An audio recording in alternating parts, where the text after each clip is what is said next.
Hey everyone! Welcome back to AI Signal and Noise. It is Wednesday and we have some absolutely wild stories to get into today. I am Taylor and I am so excited for this.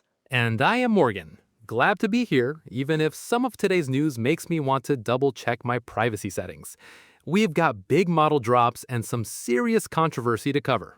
Oh, dude, totally. The news cycle is moving so fast right now.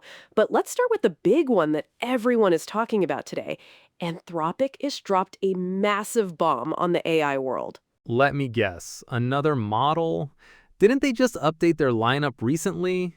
What is it this time, Taylor? Give us the details. They just launched Claude Sonnet 5. TechCrunch reports it is built specifically to be a cheaper, faster way to run complex AI agents.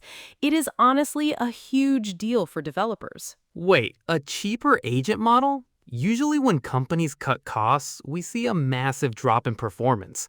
Is this actually capable of handling complex tasks, or is it just hype?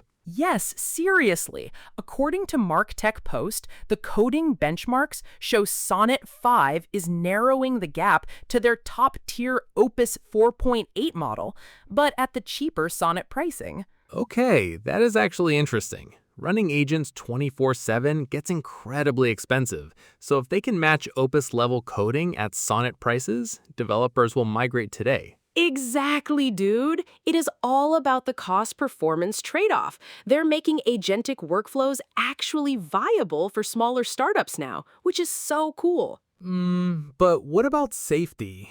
If these agents are cheaper and running autonomously everywhere, how is Anthropic keeping them under control? Lower costs usually means fewer guardrails. They actually claim they improved safety protocols alongside the model's agentic capabilities. So, it is supposed to be both smarter and safer during execution. We will see about that. Developers are definitely going to put those safety claims to the test this week. I am always skeptical of safe and cheap promises. Of course you are. But honestly, the benchmarks don't lie. This is a massive win for open agent development and developers everywhere. Fair enough, it is a big step forward for the industry. But speaking of testing safety, our next story is honestly pretty shocking and a bit controversial. Oh, it is wild. Let's get into it because it involves Meta secretly testing other companies' bots. Yes, let's look at that.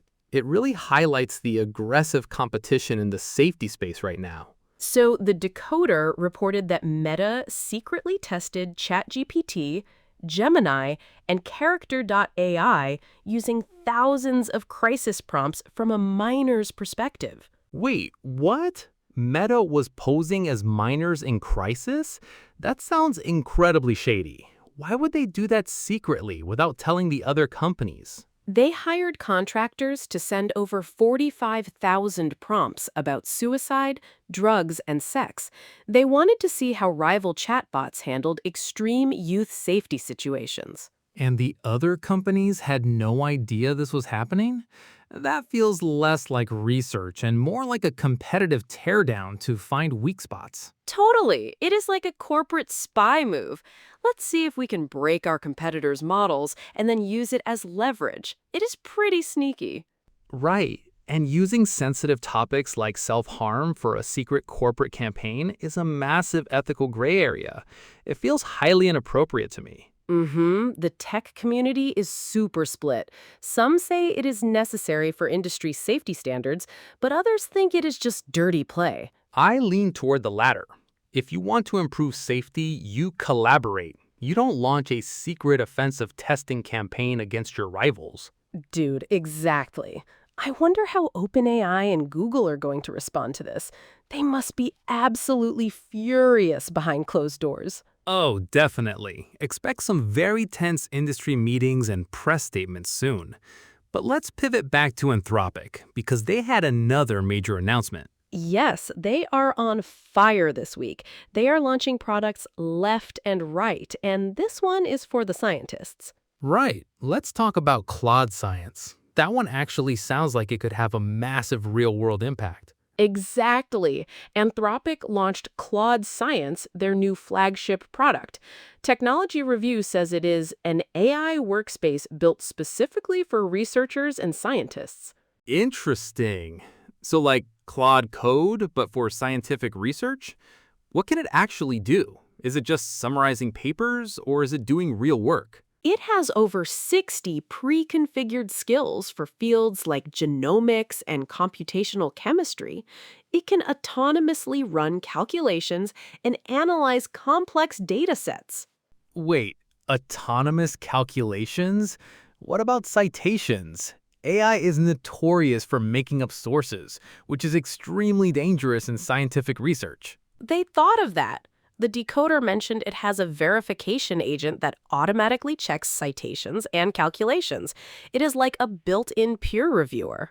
Okay, that is a killer feature if it actually prevents hallucinations. It could speed up research significantly. But what about data privacy in labs? It runs locally or on high-performance computing clusters, so sensitive lab data never has to leave their own secure infrastructure. No cloud required. Ah, smart. Biotech and pharma companies are terrified of data leaks. Keeping it local is the only way they would ever adopt this technology. Exactly. Anthropic pitched it directly to pharma executives on Tuesday. They are really trying to lock down the scientific enterprise market early. It is a brilliant strategy. Science is where AI can do the most real-world good. But speaking of running things locally on your own hardware, That brings us to our final story. OpenClaw is making a huge splash in the mobile space. yes, let's talk about that. Running agents directly on a phone is a whole different beast. Yes, this is so cool.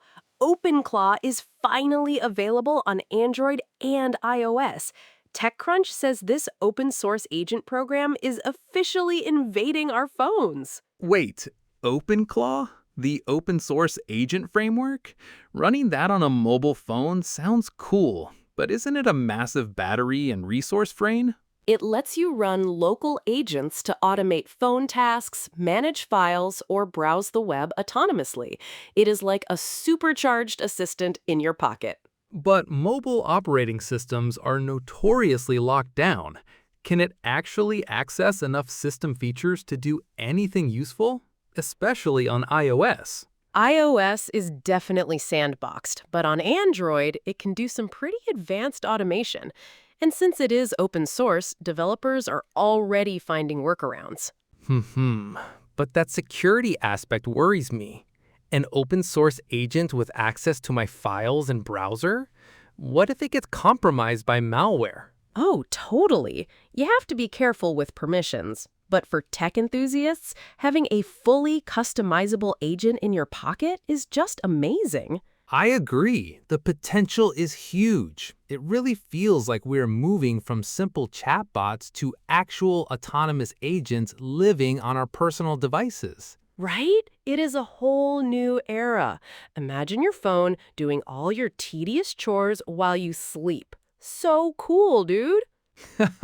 Let's hope it doesn't accidentally delete your photos while you sleep. But yes, the technology is moving incredibly fast. Totally. It is crazy to think how fast we went from simple text prediction to full-on phone automation. It really is. The pace of innovation shows absolutely no signs of slowing down, which is both exciting and terrifying. It really is. Well, that is all the time we have for today's episode. We covered some absolutely massive updates today. Yes, thank you everyone for listening. That is it for today. We will be back tomorrow with more AI news.